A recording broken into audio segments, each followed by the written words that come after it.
বাংলাদেশকে বর্তমানে এই সরকার উপযুক্ত অবস্থায় রেখে কলঙ্কের গণশক্তিতে ঢুকছে। ইতিমধ্যে আপনি দেখেছেন সাবেক সেনাপ্রধানকে নির্বাহী কমিটির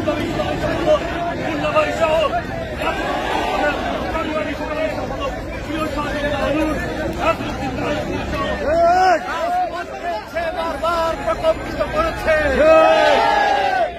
আজকে তার উপর হামলা করে যারা এই দেশের গণতন্ত্রকে, ছাত্র সমাজের আন্দোলনকে, তরুণ সমাজের আন্দোলনকে নস্যাৎ করতে চায়, ওই ষড়যন্ত্রের দাঁত পাকা জবাব দেওয়া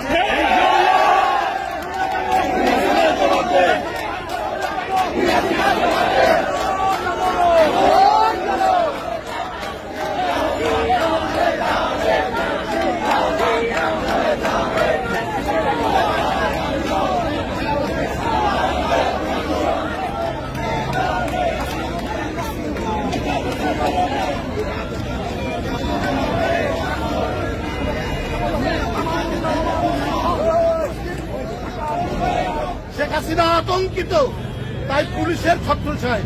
তোরা যদি এত লাট সাহেবের বেটা হোক, তো কালকে শ্রাবণের আক্রমণের সময় আবার পুলিশ এসে তাদেরকেই গ্রেপ্তার করতে চায়।